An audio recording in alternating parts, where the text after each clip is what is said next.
नमस्कार, मैं हूं अमीश देवगन। अक्सर डिबेट में आपने राजनीतिक बहस तो खूब देखी है, सियासी पार्टियों के आरोप प्रत्यारोप भी खूब देखे हैं, लेकिन आज हम जिस मुद्दे पर आर पार करने जा रहे हैं वो आपके लिए सबसे ज्यादा जरूरी है, यहां तो कहूं बेहद जरूरी है, क्योंकि ये वो मुद्दा है जिससे आपकी जॉब यानी नौकरी में आपकी तरक्की और कारोबार जिससे आपके घर का बजट यानी घर बार चलता है, सब कुछ जुड़ा हुआ है। मुद्दा देश की अर्थव्यवस्था यानी इकोनॉमी का है और अक्सर अर्थव्यवस्था को लोग भारी भरकम शब्द मान लेते हैं। लोगों को लगता है अर्थव्यवस्था पता नहीं कितना बड़ा शब्द, लेकिन यकीन मानिए आज हम आपको आपकी भाषा में यह समझाने वाले हैं कि ग्रोथ रेट, महंगाई दर, विदेशी निवेश का आपके जीवन पर कैसे असर पड़ता है। और यह डिबेट इसलिए जरूरी है क्योंकि देश के प्रधानमंत्री ने IBN 7 नेटवर्क 18 को एक्सक्लूसिव इंटरव्यू में यह दावा किया है कि कांग्रेस से विरासत में मिली बदहाल अर्थव्यवस्था को पटरी पर ला दिया गया है, लेकिन कांग्रेस इस दावे पर पलटवार कर रही है और आज इसी पर होगा आर पार, क्योंकि प्रधानमंत्री नरेंद्र मोदी बोले 2014 का जब मैं बजट लेके आ रहा था, 2014 का जब मैं आम बजट लेके आ रहा था, मेरे पास मौका था या तो मैं श्वेत पत्र लेकर आऊं या मैं श्वेत पत्र नहीं लेकर आऊं, यानी अर्थव्यवस्था में जो बुरा हाल था उसका लेखा जोखा पब्लिक कर दूं, आपके सामने लेख कर दूं या फिर नहीं कर दूं। राजनीति कहती थी कि कर दूं, लेकिन राष्ट्रनीति कहती थी रुक जाऊं। क्या है पूरा मामला, आज आर पार में इसी पर होगी बहस।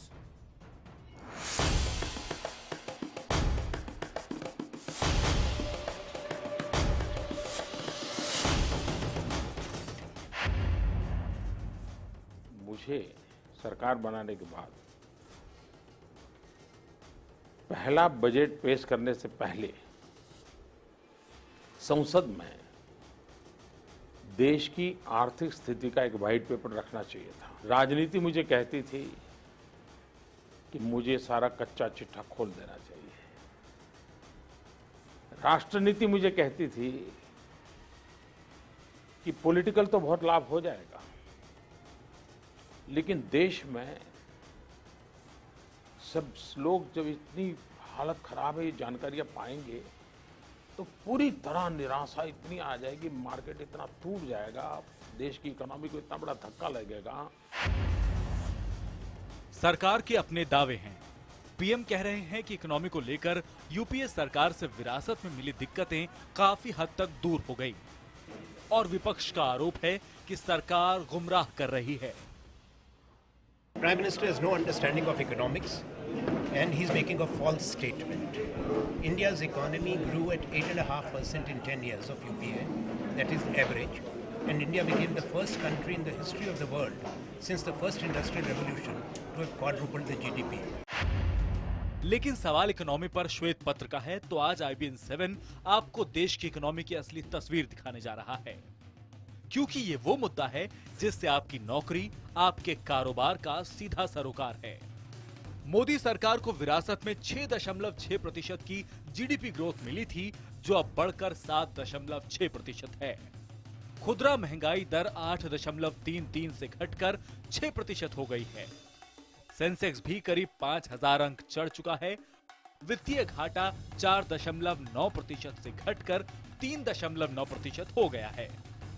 लेकिन असली सवाल तो नई नौकरियों का है।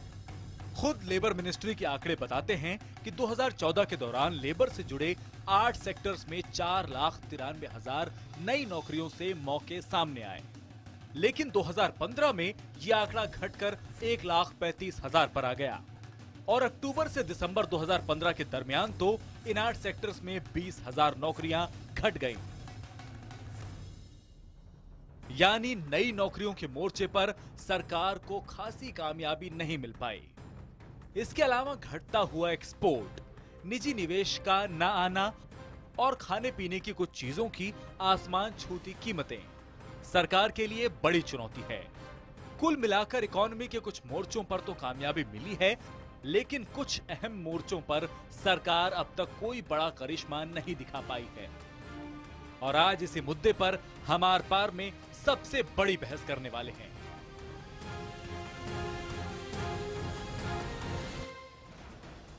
ये वो डिबेट है जो आपके लिए देखना जरूरी है, क्योंकि इससे आपका घर चलता है। आपको समझना जरूरी है कि आखिरकार देश की अर्थव्यवस्था कहां जा रही है, नई नौकरियां क्यों नहीं क्रिएट हो पा रही। लेकिन आज इकोनॉमी पर जो श्वेत पत्र है उसको IBN 7 ने उसका काफी अध्ययन किया। हम श्वेत पत्र जो निकाल कर लाए हैं उसके मुताबिक GDP ग्रोथ बड़ी है 6.5% से लगभग बढ़कर 7.5%, 7.6% हुई है। रिटेल महंगाई कम हुई है, 8.33 से कम होकर 6% हुई है। FDI यानी वो निवेश जो विदेशों से आता है उसमें 46% का जोरदार उछाल देखने को मिला है मोदी सरकार में। सेंसेक्स करीब 5000 अंक चढ़ा है मोदी सरकार में। नई नौकरियों के मौके 7 साल में सबसे कम है, यह मोदी सरकार की बड़ी चुनौती है और अहम चुनौती है। निजी निवेश 10 साल में सबसे कम है, यह भी चुनौती है इस सरकार के लिए, यानी प्रेजेंट गवर्नमेंट के लिए। और आज के पैनल में मेरे साथ है मौजूद GVL Narasimha Rao, national spokesperson Bharatiya Janata party, Priyanka Chaturvedi, national spokesperson Congress party, मेरे साथ चेयरमैन है श्रेय इंफ्रा के हेमंत कनौरिया, और राजीव कुमार है फेमस इंडियन इकोनॉमिस्ट। और आज की डिबेट की शुरुआत में प्रियंका चतुर्वेदी आपसे करता हूं। मेरा पहला अहम सवाल, 2014 में प्रधानमंत्री नरेंद्र मोदी श्वेत पत्र अर्थव्यवस्था पर, अर्थव्यवस्था आप बदहाल छोड़ के गए थे, जो उनका आरोप है, वो व्हाइट पेपर ला सकते थे, लेकिन राजनीति कहती थी कि व्हाइट पेपर लेकर आऊं। और प्रधानमंत्री ने हमारे इंटरव्यू में बोला राष्ट्र नीति यानी देश को जब वो सर्वोपरि रखते हैं तो वो नीति कहती है कि मैं व्हाइट पेपर नहीं लेकर आया। क्या कहना चाहती हैं इस पर आप? सबसे पहले तो हम प्रधानमंत्री जी से कहेंगे 2 साल हो गए हैं उनकी सरकार बने हुए। 2014 में जिस तरीके का वो माहौल बताते हैं, जो उनको विरासत में मिला, उसमें हमें वो कहते हैं अगर व्हाइट पेपर लाते तो राष्ट्र नीति के खिलाफ होता। तो अब तो राष्ट्र में काफी सुधार हुआ है जब से प्रधानमंत्री जी आए हैं। FDI आप बता रहे हैं इतना उछल गया है, सेंसेक्स उछल गया है, GDP इतना आगे बढ़ रहा है, सब कुछ देश में इतना अच्छा है। तो बहुत जरूरी है देश को पता होना कि उनको क्या विरासत मिली है। मैं बताती हूँ उनको विरासत क्या मिली है। आपने 6% आपने GDP ग्रोथ बताई, हमारा अगर एवरेज भी अगर आप लेंगे 6.6%, अब आप हमारा एवरेज भी 10 साल का ले लेंगे 8.5% है। इनका 7.3 नए आंकड़ों के हिसाब से दिखा रहा है, जो बहुत सारे इकोनॉमिस्ट ने, इंडिया के ही नहीं बहुत जाने माने इकोनॉमिस्ट ने इस GDP फिगर को चैलेंज किया है और वो गिरता हुआ आया है। अब दूसरी चीज आपने बताई कि FDI इतना बढ़ गया है। अब FDI में जब आप फॉरेन इंस्टीट्यूशनल इन्वेस्टर्स भी इंक्लूड कर देंगे ना, तो आपको ये उछाल दिखेगा। दूसरी चीज बताती हूँ, उन्होंने कहा 40.9 बिलियन डॉलर 2015-16 में सरकार देश के पास आया है, जिसमें से 24% सिर्फ मैन्युफैक्चरिंग में आया है, जिसकी वजह से कोई जॉब ग्रोथ नहीं दिख रही है या जॉब अपॉर्चुनिटीज नहीं दिख रही है, बाकी सब सर्विसेज सेक्टर में आया है। तीसरी चीज बताना चाहती हूँ, ये 40.9 बिलियन डॉलर्स का जो आंकड़ा बता रहे हैं, हाईएस्ट ग्रोथ रेट जो हाईएस्ट FDI इनफ्लो जो दिखा रहे हैं, वो यूपीए के 10 साल के कार्यकाल में 3 बार हमने पार की हैं। तो अगर हम जॉब ग्रोथ से देख लें, हम GDP के आंकड़ों से देख लें, हम इन्फ्लेशन के मापदंड से देख लें, तो सुषमा जी ने एक बहुत बढ़िया बात की थी हमारे समय में जब वो ऑपोजिशन में थी। उन्होंने कहा था आदमी जब खाना खाता है ना, वो आंकड़े नहीं खाता है, वो दाल चावल खाता है। और जब हम खरीदने जाते हैं ये दाल चावल, वो महंगाई छू रहा है, आसमान छू रहा है। तो वही आज आप कह रहे हैं, लेकिन आंकड़ों में महंगाई नहीं, आप बिल्कुल लाजमी बात कह रही है। नहीं, आंकड़ों के हिसाब आप कह रही है आंकड़ों में महंगाई अगर कम है तो बड़ी बात नहीं है, जमीन पर कम होनी चाहिए। लेकिन व्हाइट पेपर के ऊपर, प्रियंका, व्हाइट पेपर के ऊपर क्या आपको लगता है प्रधानमंत्री ने उस समय राष्ट्र नीति को फॉलो करा, राजनीति नहीं करी? एक आसान बात होती प्रधानमंत्री नरेंद्र मोदी के लिए व्हाइट पेपर लेके आना। देखिए, आसान तो अभी भी है। अब अगर आपको राजनीतिक फायदा उठाना है उस चीज का जो आपको विरासत में मिली, 2 साल हो गए हैं, बहुत अर्थव्यवस्था बदल गई है, आप व्हाइट पेपर लाइए। देश की जनता को ये जानना जरूरी है कि जो आज प्रधानमंत्री बोल रहे हैं वो उस बात पे आंकड़े उनके साथ तालमेल रखते हैं या नहीं, क्योंकि आज पर कुछ आंकड़े मैं आपको बताता हूं, बोलते कुछ हैं, आंकड़े कुछ और होते हैं। आंकड़े कुछ और होते हैं, वो बोलते कुछ है। Okay, GVL Narasimha Rao, straight question to you, अगर आप व्हाइट पेपर ला सकते थे, श्वेत पत्र ला सकते थे, जो तमाम कैबिनेट मिनिस्टर इस समय बोल रहे हैं, हमारे पास 2014 के आम बजट से पहले एक ऑप्शन थी कि हम व्हाइट पेपर लेके आते, तो लेकर क्यों नहीं आए? ये एक बड़ा सवाल बनता है। दूसरा, हम लगातार जब से शुक्रवार को रात को 9 बजे ये इंटरव्यू टेलीकास्ट हुआ, उसके बाद से जबरदस्त रिएक्शन आ रहे हैं पॉलिटिकली, और बीजेपी प्रवक्ता बार बार बोल रहे हैं हमने राष्ट्रहित को फॉलो किया। क्या आपको लगता है कांग्रेस इस समय आपको चैलेंज कर रही है? अगर आप व्हाइट पेपर ला सकते हैं तो लाइए। What is your answer to that? GVL, जवाब क्या है आपका?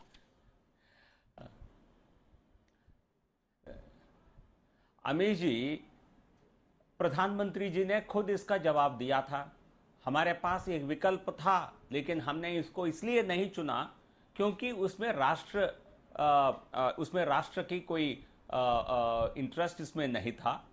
क्योंकि मैं आपको ये जानकारी दे रहा हूं, मेरे पास जो जानकारी है, तो जो फिस्कल डेफिसिट नंबर जो दिखाए गए सरकार के माध्यम से, खासकर जब वित्त मंत्री के रूप में चिदम्बरम साहब काम किए थे, ये जो फिस्कल डेफिसिट की जो नंबर थी वो एक्चुअली जेन्युइन नंबर नहीं था।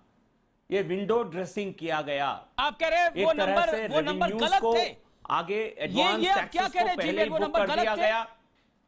बिल्कुल उस समय बिल्कुल गलत थे। कैसे? और ये एक्चुअली जो फैक्चुअल पोजीशन, इकोनॉमी की फैक्चुअल पोजीशन को वो नहीं दर्शाता था। तो इसलिए ये बड़ी एक यदि इस प्रकार की व्हाइट पेपर आती है तो मैं मानता हूं कांग्रेस का पूरी तरह बर्बाद, वैसे तो कांग्रेस पहले ही बर्बाद हो चुकी थी 2014 में, और ये बर्बादी लगातार चल रहा है। कांग्रेस पार्टी की कोई विश्वसनीयता बची नहीं है, और जो इस प्रकार के आंकड़े भी यदि बाहर आते हैं तो मैं समझता हूं इसका बहुत बड़ा खामियाजा उनको उठाना पड़ेगा। नहीं, पर प्रधानमंत्री तो कह रहे हैं जीवीएल, प्रधानमंत्री कह रहे हैं कि कांग्रेस पार्टी से ज्यादा देश को उसका खामियाजा उठाना पड़ता। देश में नई नौकरियां नहीं क्रिएट हो पाती, नए बिजनेस नहीं क्रिएट हो पाते, बाजार गिर जाते, लोगों का भरोसा देश में से उठ जाता अगर वो व्हाइट पेपर आ जाता। प्रधानमंत्री का तर्क ये है, इसलिए उन्होंने राष्ट्रनीति को फॉलो किया, कांग्रेस को बचाने के लिए नहीं। न अमीश जी जी नहीं, कांग्रेस को बचाने के लिए थोड़ी किया था, क्योंकि राष्ट्रनीति नहीं देखिए, यदि ये कॉन्फिडेंस, इंडियन इकोनॉमी में जो कॉन्फिडेंस उस समय था, जो भी बची थी, उस पर बहुत बड़ा प्रश्न चिन्ह लगता। तो इससे बचाने के लिए शायद ऐसा किया होगा, मुझे पूरी जानकारी नहीं है, लेकिन फिस्कल डेफिसिट जो नंबर दिया गया यूपीए के कार्यकाल में, वो बड़ा एक झूठा नंबर था। इसको कहने में मुझे कोई दिक्कत नहीं है। और जहां आप कंपेयर कर रहे हैं FY 13-14 को FY 14-15 से, FY 15 से, FY 16 से, मैं आपसे रिक्वेस्ट करूंगा, आपको विश्व की जो परिस्थितियां थी उसको आपको ध्यान में रखना पड़ेगा। मैं आपको एक आंकलन बताता हूं, एक आंकड़ा बताता हूं, बहुत इंपॉर्टेंट है। प्रियंका रिएक्ट कर जाती है। जीवीएल मार्च 2014 में, मैं हम्बल सबमिशन, प्रियंका रिएक्ट करना चाहती है। आपने बोला कांग्रेस बर्बाद हो जाएगी। कंप्लीट करने दीजिए। 20 सेकंड जीवीएल, 20 सेकंड। नहीं, एक सेंटेंस में कहूंगा, उसके बाद आप उनको मौका दीजिएगा। जी। ये देखिए, मार्च 14 की जो मेरे पास आंकड़े हैं, ये ब्रिक्स कंट्रीज की इकोनॉमी की ग्रोथ रेट है। मार्च 14 मतलब 14 FY 14 ले लीजिए उसको। उसमें चीन हमसे आगे था, और बाकी 3 जो बड़े देश हैं ब्रिक्स के, रशिया हो, ब्राजील हो, साउथ अफ्रीका हो, सबके सब पॉजिटिव टेरिटरी में थे। सबकी इकोनॉमी ग्रो कर रहा था 14 की फाइनेंशियल ईयर में। और जब 15 सितंबर की बात आती है, एक सवा साल के बाद जो स्थिति है, भारत सबसे विश्व के या सबसे ब्रिक्स कंट्रीज के सबसे फास्टेस्ट ग्रोइंग इकोनॉमी बन जाती है, और रशिया, ब्राजील, ये दोनों नेगेटिव टेरिटरी में चले जाते हैं। लेकिन बिल्कुल, तो मतलब फास्टेस्ट ग्रोइंग इकोनॉमी बन जाती है, लेकिन नौकरियां नहीं क्रिएट हो पा रही हैं। नेगेटिव टेरिटरी, लेकिन नौकरियां नहीं क्रिएट हो पा रही है। इसका जवाब न केवल अब फॉर्मल सेक्टर की नौकरियों को मत देखिए। हमने मुद्रा स्कीम के तहत 3.5 करोड़ स्वरोजगारों को हमने पैदा किया है। ओके, मैं रिएक्शन ले लेता हूं। रोजगार में नहीं गिनाई जाएगा। प्रियंका अभी व्हाइट पेपर पे नहीं है, अभी सर व्हाइट पेपर पे रहते हैं, अभी व्हाइट पेपर पे रहते हैं। ये वो डिबेट है जिसको हर हिंदुस्तानी के लिए, हर देशवासी के लिए आज देखना जरूरी है, जो अपना घर चलाता है, जो अपने बच्चों को बेहतर भविष्य देना चाहता है। प्रियंका, अगर व्हाइट पेपर लाते हैं तो कांग्रेस बर्बाद हो जाती। जीवीएल का ये जवाब है।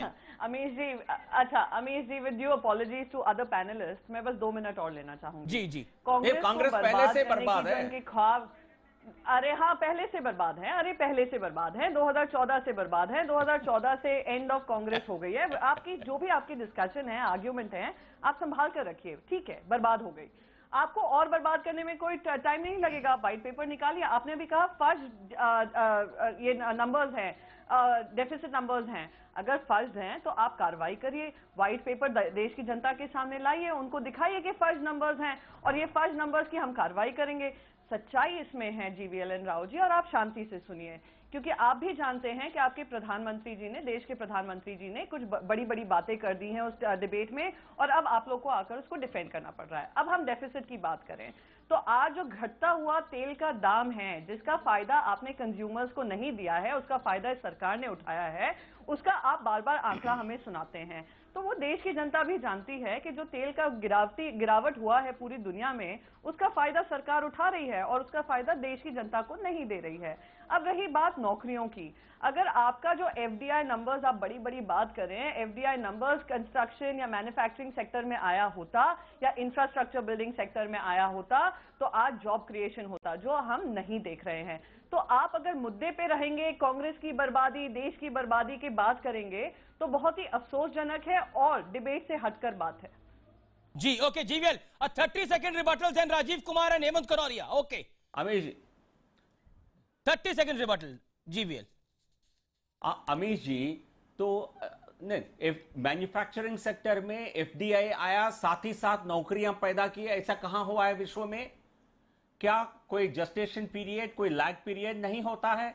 मैन्युफैक्चरिंग सेक्टर को एस्टैब्लिश करने में, नौकरियां पैदा होने में समय लगेगा, नंबर 1। ये हर नागरिक ये समझते हैं। कांग्रेस गुमराह करने की कोशिश करे, इसका कोई फायदा नहीं होने वाला। कुछ आंकड़े हैं। दूसरा विषय जीवीएल, मेरे पास कुछ आंकड़े दूसरा हैं। विषय जो है जीवीएल, मेरे पास कुछ आंकड़े हैं, मैं इस देश के युवा के लिए वो सवाल आपसे पूछना चाहूंगा और बतौर भारतीय जनता पार्टी के सीनियर प्रवक्ता आप इसका जवाब दीजिएगा। 2009 में जो जॉब आउटपुट थी वो अराउंड 12.56% थी। 2010 में ये 8.65%, 2011 में ये 9.30%, 2012 में बहुत कम होती है 3.22%, 2013 में थोड़ी बढ़ती है 4.9%, 2014 में 4.93% हल्की बढ़ोतरी होती है। लेकिन साल 2015 का लास्ट क्वार्टर तो -0.20 था और ओवरऑल फुल ईयर 1.35%, यानी जॉब क्रिएशन नहीं हो पाया। यह एक बड़ी समस्या है इस देश की, और इस देश के युवा को नौकरी कम मिल रही है। यह एक बड़ी समस्या है जिसपे भारतीय जनता पार्टी की सरकार को जवाब देना होगा। और जब हम फेसबुक पे रिएक्शन लेते हैं, बहुत से युवा लोग, बहुत से पेरेंट्स यही सवाल बोल रहे हैं कि हमारे बच्चों को नौकरी नहीं मिल रही। जवाब इसका जीवीएल, नौकरी कब मिलेगी?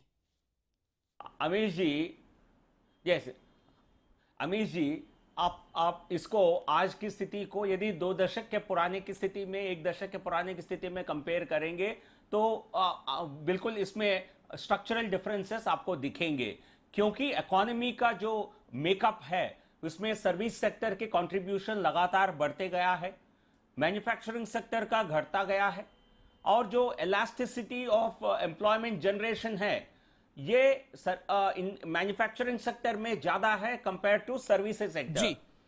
लेकिन इसलिए मैन्युफैक्चरिंग सेक्टर को हमें बढ़ावा देना पड़ेगा। इसलिए प्रधानमंत्री Modi ji make in India programme को लेकर आए हैं और मैन्युफैक्चरिंग पर फोकस कर रहे हैं, both for domestic consumption also for export. तो मैन्युफैक्चरिंग की जो कंट्रीब्यूशन है हमें 25% तक ले जाने में हमारी कल्पना है, हमारी प्रयास है। जैसा ही ये आगे बढ़ता जाएगा हमारा, लेकिन सर आगे नहीं बढ़ रहा, माइनस में जा रहा है, दिक्कत वही हो रही है। लेकिन आगे नहीं बढ़ रहा, माइनस में जा रहा है। फॉर्मल सेक्टर में जी, केवल फॉर्मल सेक्टर में हमें एम्प्लॉयमेंट जनरेशन हो जाएगा ऐसा नहीं है। इसलिए हमें साथ मैं बाकी लोगों को भी लेके आना चाहता हूं डिबेट में। हेमंत कनौरिया, फॉर्मल सेक्टर में भी बढ़ाना है, सेल्फ एम्प्लॉयमेंट को भी बढ़ाना है। Okay, the big infrastructure company Shri infra के चेयरमैन हमारे साथ है हेमंत कनौरिया और Rajeev Kumar, the famous economist. मैं सीधा रुख करता हूं राजीव कुमार का इस दौर में, फिर मैं हेमंत कनौरिया आपके पास आता हूं पर्सपेक्टिव लेने के लिए। राजीव कुमार, व्हाइट पेपर ला सकते थे, नहीं लाए राष्ट्र नीति के चलते, आपकी राय क्या है बतौर अर्थशास्त्री? आप 2013 और 2014 में भी इकोनॉमी को फॉलो कर रहे थे, अब भी इकोनॉमी को फॉलो कर रहे हैं, क्या कहना चाहते हैं? प्रधानमंत्री का यह जवाब बेहतर था? अमीश जी, मेरे राय में तो ये है कि अगर उस समय श्वेत पत्र लाए होते तो उससे कई फायदे होते, क्योंकि उसमें जो गलतियां की थी यूपीए सरकार ने अगर की थी, जैसा कि जाहिर है कुछ की थी, उससे कुछ हम लोगों को लेसन सीखने को मिलते। और एक ये बात जाहिर हो जाती है कि बिजनेस एज यूजुअल मॉडल हमारे देश में नहीं चलेगा और हम लोग को एक नई रुख जो कि प्रधानमंत्री ने अब अपनाने की कोशिश की है वो अपनाना पड़ेगा। और जिस बात पे आप तवज्जो ज़्यादा दे रहे हैं वो बहुत ही सही तवज्जो है, और वो है नौकरियों का, वो है रोज़गार का। उसको बढ़ाने के लिए कितनी बड़ी प्रायोरिटीज और कितने अथक परिश्रम चाहिए उस पर हम लोगों की नज़र होती।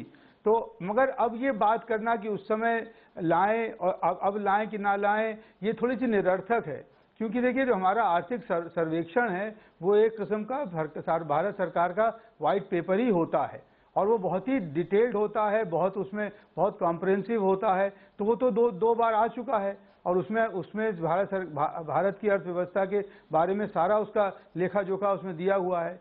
अब इस समय जो हम लोगों को जिस चीज़ पर एकदम एक पैनी नज़र से लेज़र लाइक जो अटेंशन देनी है वो ये है कि किस तरह से हम इस देश में नौकरियों को बढ़ाएं।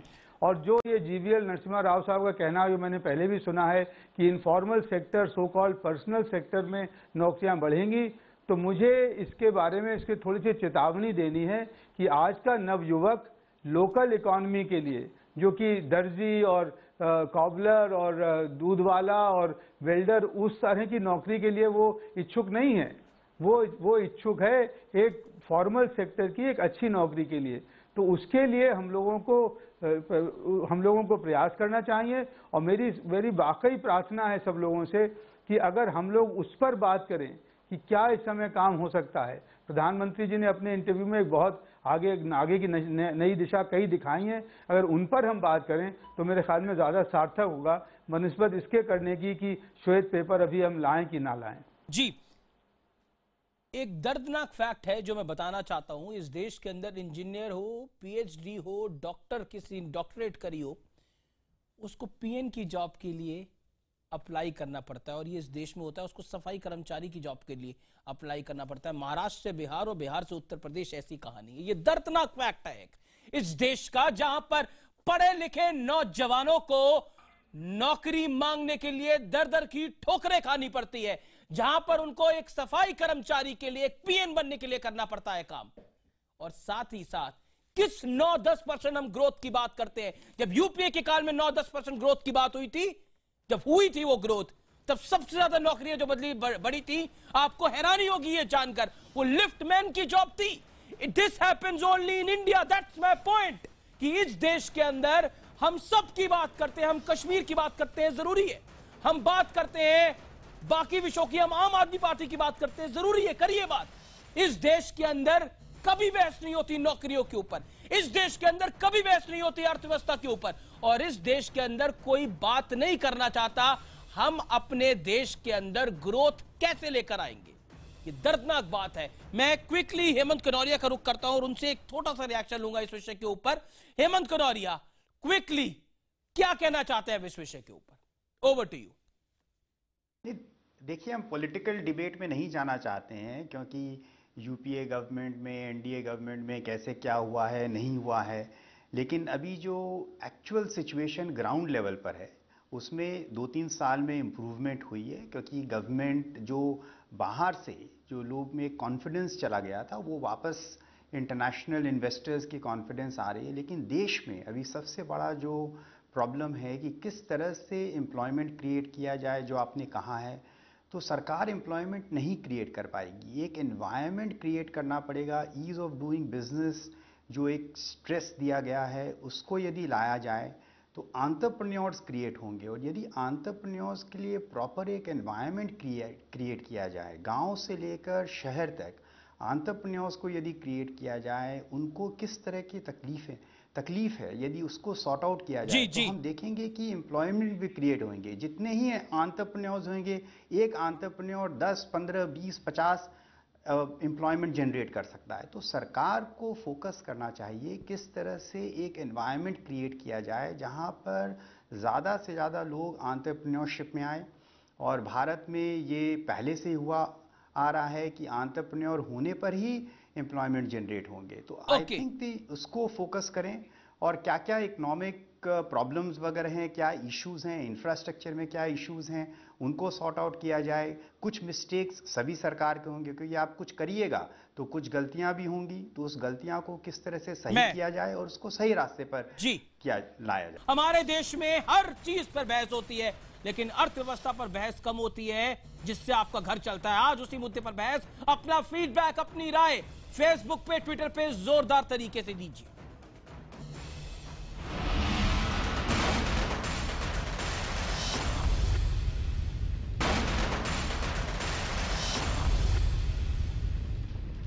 आज आर पार में बात आपकी नौकरी की, आपकी नौकरी में तरक्की की, आपके बिजनेस की और आपकी ग्रोथ और डेवलपमेंट की। ये वो बहस है जिसका भागीदार आपको बनना बेहद बेहद जरूरी है। हैशटैग आर पार पर अपनी राय रख सकते हैं आप। IBN खबर के पेज पे जा सकते हैं, ट्विटर पे और फेसबुक पे अपना फीडबैक दे सकते हैं। लगातार लोगों का फीडबैक आ रहा है और लोग एक ही सवाल पूछ रहे हैं, अगर सरकार उस समय लाती तो क्या वाकई खामियाजा बहुत बड़ा हो जाता? मैं आपसे यह सवाल पूछना चाहता हूं।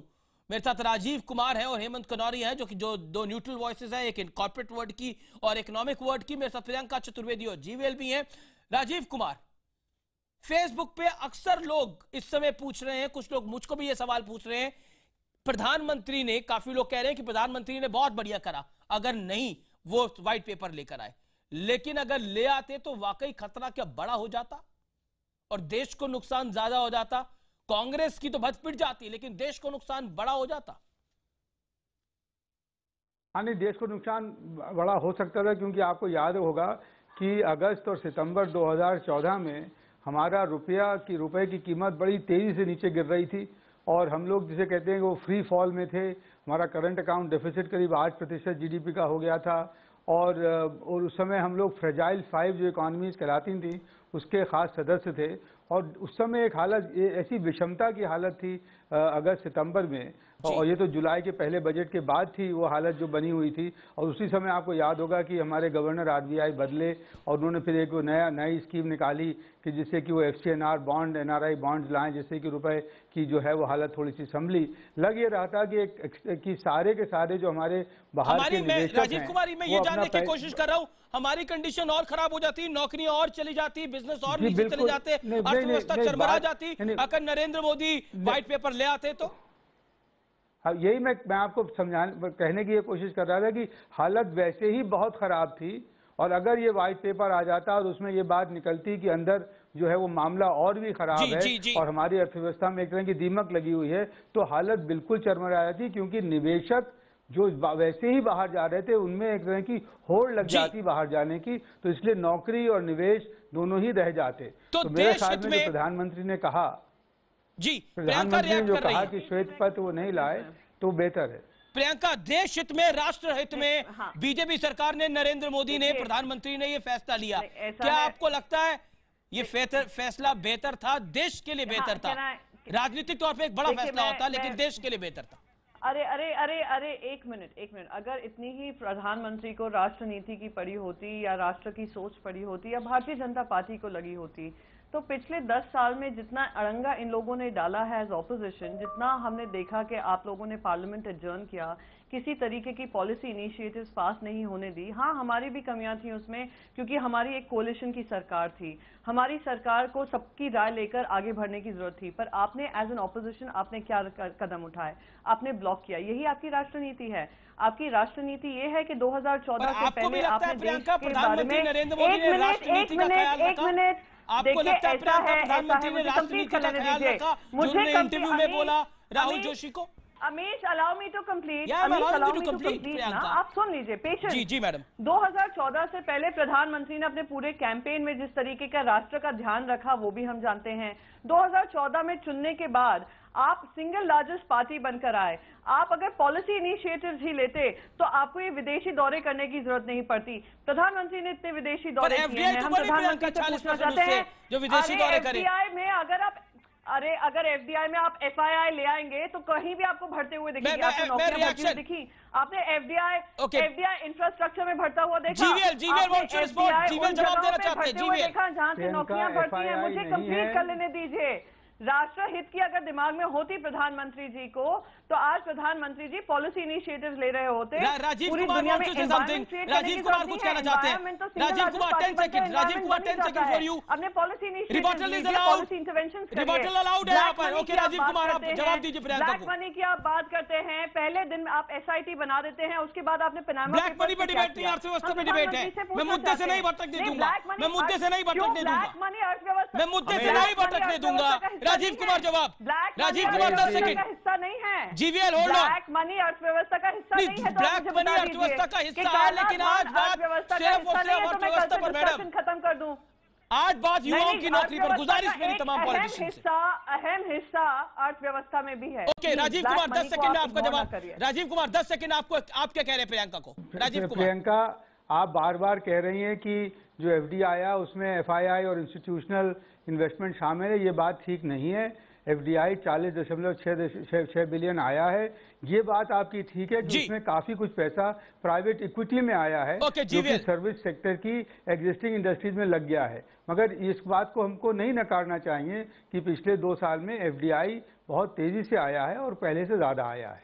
मगर उसके साथ में ये भी कहना है कि एफडीआई से नौकरियां नहीं हुई हैं और एफडीआई अगर सरकार को इतनी ही पसंद है तो वो उसको मल्टी ब्रांड रिटेल में भी लाए, जहां की नौकरियों की बहुत ज्यादा खपत, बहुत ज्यादा उत्पादन, मैं एक आंकड़ा दे देता हूं प्रियंका, मैं एक आंकड़ा दे देता हूं। मेरा आंकड़ा आप क्रॉस चेक कर सकते हैं। मेरा आंकड़ा है अक्टूबर 2014 से मई 2016 के बीच में विदेशी निवेश 61.58 अरब डॉलर था। मैं सीधा रुक करता हूं जीवीएल का। जीवीएल नौकरियां ज्यादा कैसे बढ़ेंगी? जवाब इसका दीजिए आप। युवाओं के लिए नौकरियां ज्यादा कैसे बढ़ेंगी? नहीं, कई मोर्चों पे बेहतर काम हुआ अर्थव्यवस्था में, लेकिन नौकरियां नहीं बढ़। पहले जो अभी टिप्पणियां किया गया उसका जवाब देने दीजिए मुझे। जी दीजिए। नहीं, मुझे पहले नहीं, मुझे इंटरप्ट मत करिए, मुझे भी 2 मिनट बोलने दीजिए। सबसे पहले, जब आपकी सरकार रही, कांग्रेस की सरकार 10 साल रही, आप विश्व के सबसे भ्रष्ट पार्टी और भ्रष्ट सरकार के रूप में मशहूर हो गए थे पूरे विश्व में। आपने 12-15 लाख करोड़ रुपए का पैसा गवाया, लुटाया अलग अलग बड़े बड़े स्कैम्स में। वो पैसा यदि सरकार को, अभी सरकार ने एक विंडो खोला है आपके लिए, मोदी जी ने इसकी जानकारी दी। ब्लैक मनी को अब सितंबर 30 तारीख के पहले जमा कर सकते हैं। अपनी गुनाह को, कोई आपके खिलाफ कोई केसेस नहीं बनेंगे। मैं कांग्रेस पार्टी को ये एक ऑफर देना चाहता हूं, आप इसको इस्तेमाल करिए। जो भी आपके पास पैसा आपने लुटाया देश का, सितंबर 30 के पहले जमा करिए। ब्लैक मनी का एक अच्छी शुरुआत कांग्रेस पार्टी से करिए, नहीं तो आप 1 अक्टूबर के बाद इसको नहीं सह पाएंगे, क्योंकि किसी को नहीं बख्शने वाले हैं। मोदी जी 2-4 बार बोल चुके हैं, चेतावनी दे चुके हैं।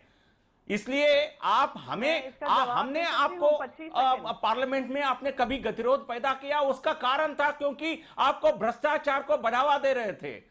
2G स्कैम में आप जेपीसी बनाने के लिए तैयार नहीं थे। मैं जवाब, कोलगेट स्कैम में आप इसको रिपोर्ट को बदलने की कोशिश कर रहे थे, सीबीआई को अपने तोता के रूप में बनाया था।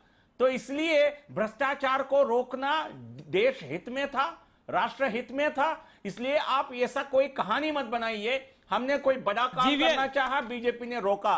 आप भ्रष्टाचार के अलावा कोई बड़ा काम इस देश के लिए नहीं किया है। वो जनता आपको 2014 में आपको सबक सिखाया, वो सबक आज भी आपने नहीं सीखा है।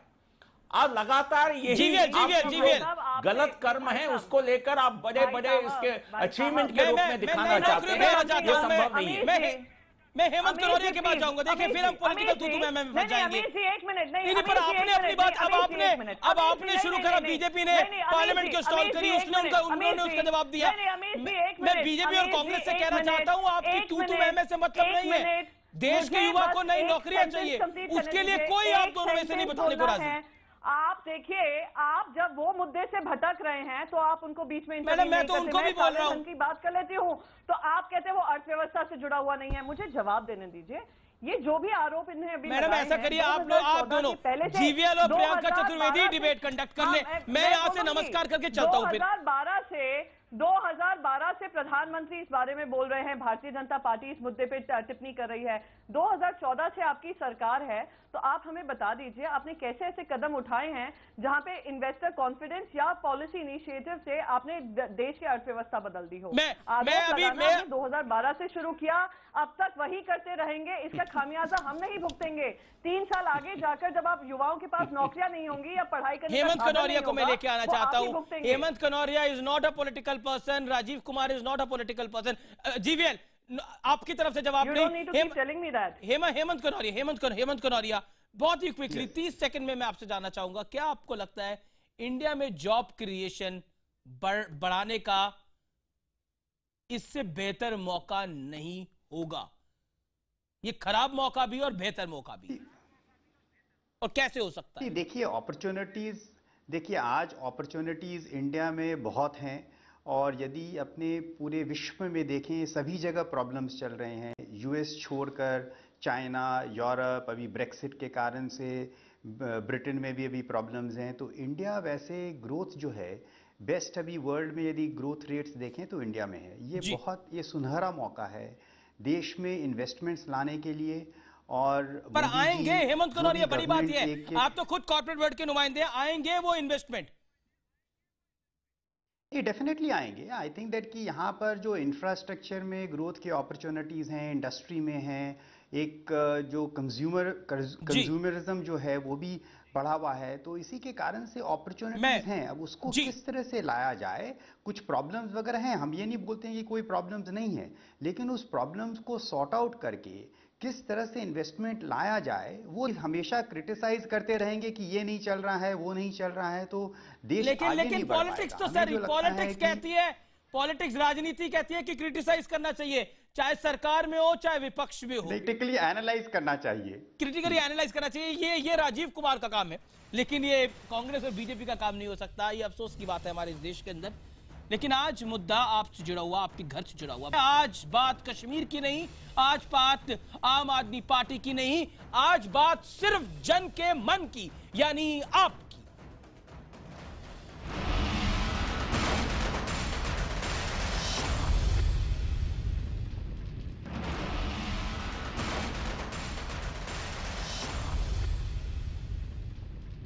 आर पार में आज बात आपकी केवल हम कर रहे हैं, और राजीव कुमार, प्रियंका चतुर्वेदी और जीवीएल मेरे साथ बने हुए हैं। राजीव कुमार, मैं 30 सेकंड में आपसे जानना चाहूंगा, सरकार क्या कर सकती है जिससे नौकरियां क्रिएट हो जाए और बिजनेस बेटर हो जाए? हमारी अर्थव्यवस्था में 3 बहुत महत्वपूर्ण डेफिसिट माने जाते हैं: governance deficit, physical infrastructure deficit और एजुकेशन डेफिसिट। और चौथा एक और है, वो है प्रोजेक्ट इम्प्लीमेंटेशन डेफिसिट। जी, इन चारों के ऊपर बहुत ही ज़रूरी काम करना पड़ेगा। मुझे बड़ी खुशी है कि इस सरकार ने इन चारों की काफ़ी महत्वता दी है, और जहाँ तक मैं देख रहा हूँ कि इन चारों के ऊपर जो जो कदम उठाए गए हैं, उससे पूरा बिजनेस एनवायरनमेंट बेहतर होगा, उससे एंटरप्रेन्योर्स में विश्वास जगेगा, भरोसा होगा, और साथ ही साथ हमारे युवक और युवतियों को जो स्किल्स की जरूरत है और जो एजुकेशन की जरूरत है वो मिलेगी। अगर इन 4 चीजों पर हम काम कर सकें तो मेरे ख्याल में हम जरूर रोजगार पैदा कर सकते हैं। आप तमाम लोगों को शुक्रिया, मैं माफी चाहता हूं, मेरे पास समय अब खत्म हो गया है। Priyanka Chaturvedi, GVL, pleasure having you, thank you so much. Hemant Kanoria और राजीव कुमार, आपका भी बहुत बहुत शुक्रिया। फिलहाल इस डिबेट को यही वाइंड अप करते हैं, लेकिन ना राजनीति की ना राजनीति पे क्रिटिकल अप्रोच की जरूरत है, तो सिर्फ और सिर्फ नौकरी की, ग्रोथ की और डेवलपमेंट की। यही आज का कंक्लूजन है। नमस्कार।